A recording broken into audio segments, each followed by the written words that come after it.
Hello and welcome to this iMeshh tutorial, and today I'm going to show you how to make this wicker basket. I had previously made a wicker style chair, or like a weaved chair on this channel, and I kind of did a very basic walkthrough on the steps that I took, and a lot of people were asking me for a bit more in detail, depth, and how I did it. So this is going to be kind of a basic tutorial on how I did that, and like kind of the steps that I took. I recently made this chair which had this really nice spiral weave pattern going along these supports, and I thought that would be a really good challenge to make a tutorial on. I think it's a bit more complex than the other piece. It's kind of similar, the process is very similar, so I thought I'd show you how I made that. This, I'm going to be uploading it online somewhere. The whole process is like a 5-hour long video which is actually processing right now and it's kind of the whole process that I took. I think I'm first going to put it onto Twitch, and maybe onto YouTube if people want to see it.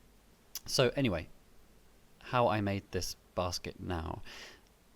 I'm going to do a lot of the work within Blender 2.8, but there are some add-ons which I've not made yet compatible with 2.8. So I'm going to start off the very basic shape in Blender 2.79 and then finish it off in 2.8. There's just a few steps we need to take in 2.79 and then we'll move over. So what I want to do is first go to these links here. So there's two links. There's one called Blender Surface Follow, and then there's another one called Quad Unwrap.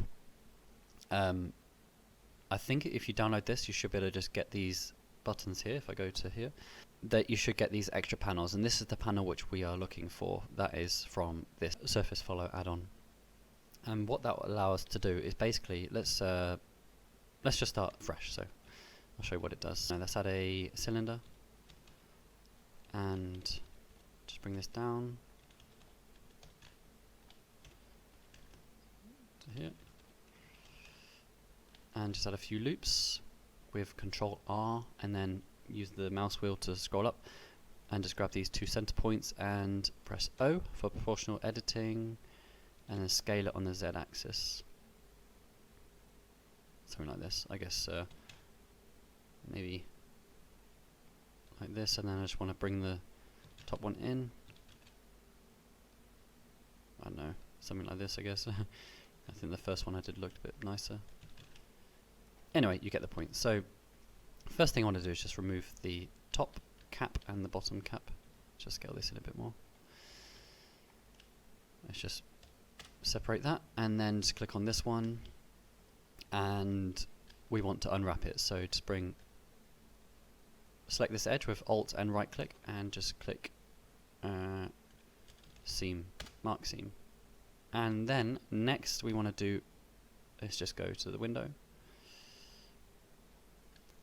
add a image, and if we click unwrap, you'll see that the edges are kind of curved, but what we want to do is create a completely straight curve. So that is when we'll use this Quad Unwrap add-on. And if you just download this here, the .py, and then if you go to the preferences, you can install the add-on through there. Okay, so now we have that Quad Unwrap. Just do this, press space and type in Quad Unwrap. Oh, you need to select faces, sorry. Select a face and then do it again. Now we see we have a perfect flat UV.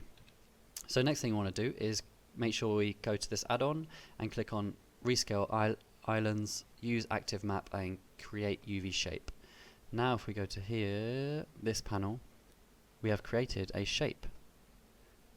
And you'll see it goes a little bit funny, and that is because it's kind of trying to go into the shape of the UV, however it's still connected at the seam. So what we want to do is go into the seam, so I remove this, and select the seam.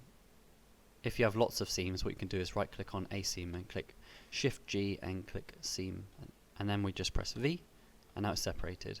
Now if we do the same thing again, create UV shape, now it's completely flat. And then that's what we'll be using later to create the weave and make the weave follow this shape. So yeah, that's that. I'm just going to save this and then go into Blender 2.8. Okay, now we are in Blender 2.8. Let's just pull this panel in. I think there should be some kind of symbol here to show you that you can do this, otherwise, I mean, it's completely invisible. So anyway, come on, there we go. Okay, so now let's create the spiral. There are kind of many different ways in which you can create a spiral and I'm going to show you one of them. There might be some easier, quicker steps, but this seems to work for me. So first thing I want to do is just go to preferences and type in extra objects and just tick both of these. The one we're using is add extra curve specifically. So let's go Shift A and curve, and now we have all of these extra things. We also have curve spirals. So I'm going to click on Archimedean and click this panel here. Okay, dokie. Let's try that again. There we go. Now we have this panel, and we can kind of adjust it to how we want. We want to click height to 1. Okay, number pad 1. I'll just set this to 0.1 and also set the steps to 4, because we want as little geometry as possible until the very kind of last step. Otherwise, by the time you get to the point where you have all of these curves, you'll end up with millions and millions of geometry. Yes, we'll just do 4 for now, so it looks quite jagged. Then we want to do is just Shift D and then rotate this on the Z axis, so RZ at 180, and then just join the two. Next thing I want to do is just bring this over to the edge here and rotate 90 degrees. Okay, and then just scale this right in. Right then, next thing I want to do is just go into edit mode and select the whole thing and press Shift D and bring it on the Y axis. I'm just going to press Shift and Tab to create snap. There you go, Shift Tab, and set this to vertex. I'm just going to bring this, so G, Y to snap it to there. Right, now I need to try and make these attach to each other, so I'm just going to turn this off again and rotate this on the Y axis at, I think it's 90 degrees, or yeah, 90 degrees. And let's just remove this vertex here and this vertex and then join these two, so we still have the right amount of vertices. Okie dokie. Next thing we want to do, just maybe bring this into this space, is add some arrays. So array modifier, set this to 1. Actually apply rotation. There we go. And bring the, I'm just going to scale this down actually. I want to add a bit more detail. And what I want to do is just make sure that this is touching the very edge of this, as close as possible at least. And then go to the top one, and then scale it on the Y, and so that this is touching exactly as much as possible anyway. Okay, cool. Right, we could add geometry here, but the problem is, so let me show you adding some geometry. That we want to make sure at the moment that we click merge, and what that would do is merge all the vertices when they're touching each other, and that's what we want. However, if we go to here and add some geometry, you'll see that the seams no longer work, because the curve is always curving and rotating, that you kind of need for these to merge correctly to be at 90 degrees, I think, perpendicular to each other, so that they can merge correctly. But at this step that won't work. As you can see, you can kind of play with it, you can make it work if you were to adjust these and kind of move things around. You could eventually make it work, but it's just easier at this step just to not add any geometry for now. So let me just do that, and now these will merge perfectly. Next thing I want to do is add these these wires here. So these, I think, are the supports which make sure that they don't unravel each other. So we'll create those now. So let's just go over here, just press Shift and right mouse button and add the cursor and just add a path. Okay, and let's just scale this on the x-axis. For some reason I find it really hard to see where things are in 2.8. I feel like things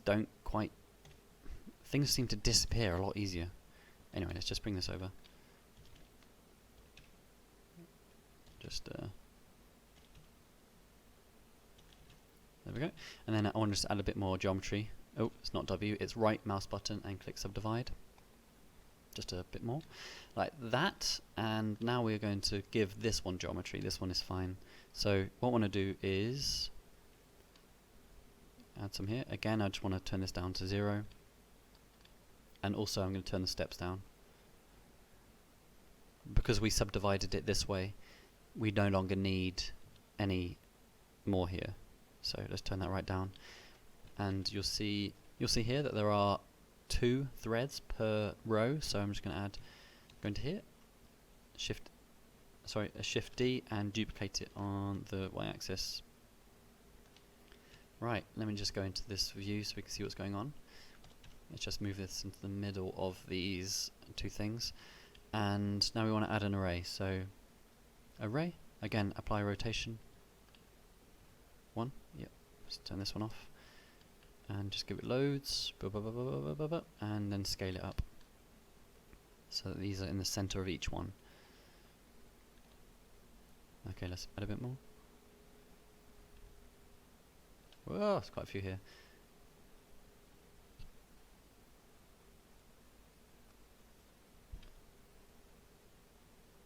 Okay, cool. Let's just have a look at this. Okay, that's nice. So next thing I want to do is actually edit this slightly. I will add some geometry just so we can check what's going on. So let me just add some here, and I'm also going to add a subdivision surface, as that's what we'll be adding later. Because if you don't have it on, it kind of makes it look a bit thicker than it is. So just want to preview how it's going to look when it's finished. So because what I want to do is actually make this a bit thicker, which will mean that I need to select these and scale them on the z-axis so that they are not overlapping this too much. Again, we can just preview this one because I think that will make it become a bit thinner as well, so that's fine. And now while we have this also with the geometry, what we'll do is add another array. So let me just turn this off. Just copy this one, but this time we'll set it to 1 here. Oops, okay, -1. And let's just add a few more. Okay. What I'm going to do actually is just hide this plane with H, and I'm just going to add the subdivision actually. Okay, so what is happening here is that merge is turned on, so let's just turn that off. And now I can see that they are not touching at all, so I'm just going to bring these right in until they're kind of maybe just a little bit overlapping. Okay, and then add a few more.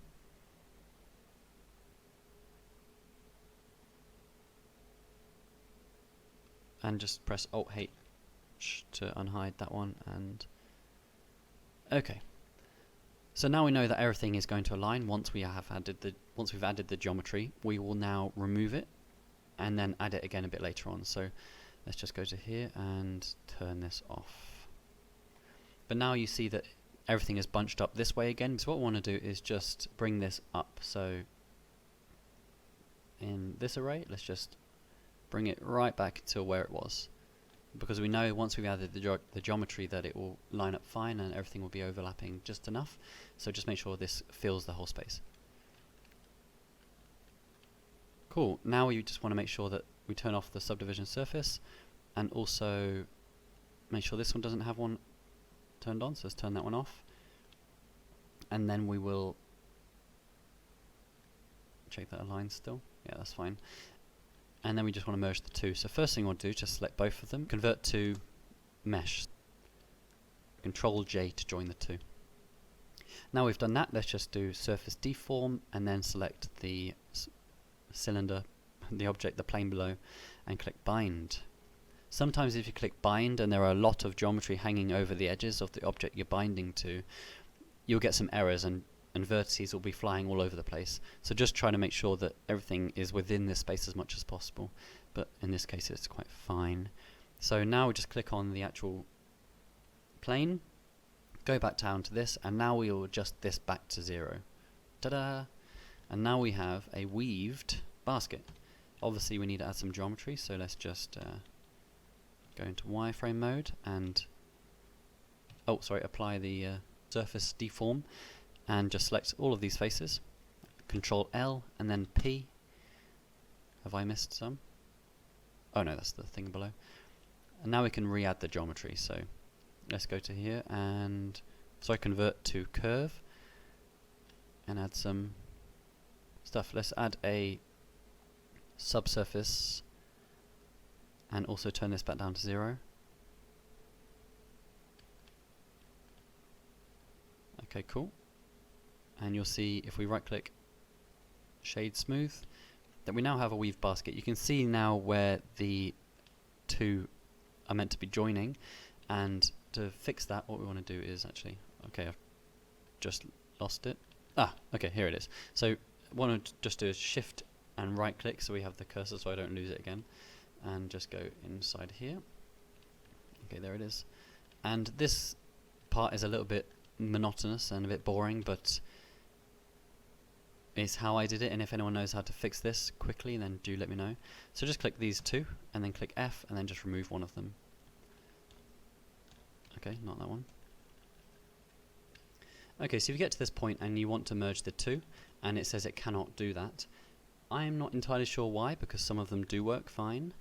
I think maybe it's because of orientation or if it's twisted too much or something. One way I can combat that is just to remove all these, all the geometry. Let's just remove the subsurface and convert back to a mesh. Select these two, and just do Alt M and merge at center. Once you've done that once, you just press Shift R and it will repeat the last action. So we just do that all the way down. This is probably actually a quicker way. I'll just do a few more.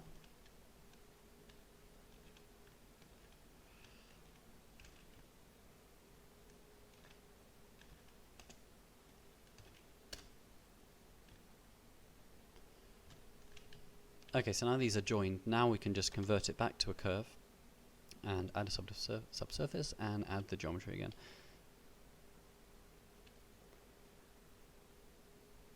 And now it will be joined. I'm not entirely sure why sometimes it doesn't work, but if you have that problem, that's one way to fix it. So smooth shading, there we go. And once you're then ready, once you've gone down all of these and you've fixed all of them, you then want to just unwrap it. So one way to do that is to, again, let's just turn off the subsurface and convert to a mesh, and then select an edge loop, which goes all the way around. Okay, and this one, and just go all the way down onto all of them, and make sure you also add a edge loop on here. And then once you've done that, just do mark seam, and then space, and then unwrap, and then you'll have an unwrapped shape. And then you can re-add the subsurface and apply materials. So let's just go to, let's just add a material. Oh, this is a preview of our new HDR add-on. So let's go to, materials woods, and let's just import the material. And because I haven't unwrapped these correctly, I'm just going to go to the shade editor and just type in, just go to here and click on generated, and it will automatically just try to add the UVs for you and add the texture. So let me just select this object and this object and this one and then this one, and do Control L, materials, and then if I press Z, rendered, and then we can see we should now have a pretty wood basket. That is it, but that's basically the tutorial. So now we have a weave basket. You can basically do this to any shape you want. You can kind of see there's quite a lot of obvious jagged edges here, and that's because the original basket that I made didn't have very much geometry. So when you make your geometry, make sure it's as smooth as possible, and you can just do that for any shape. So in the case of this one, I added this shape and then flattened it, added the weave, and then moved it back again, and same for this one. And pretty much everything you see weaving here, that's pretty much what I used the process. So I hope that is now a bit clearer for you. If you think that there are any steps which I kind of breezed over or did incorrectly, just let me know and I'll make a follow-up tutorial. But yeah, thanks for watching this video, and if you like this video, please give it a thumbs up, follow, subscribe, and you know, all the usual YouTuber spiel. Yeah, see you later.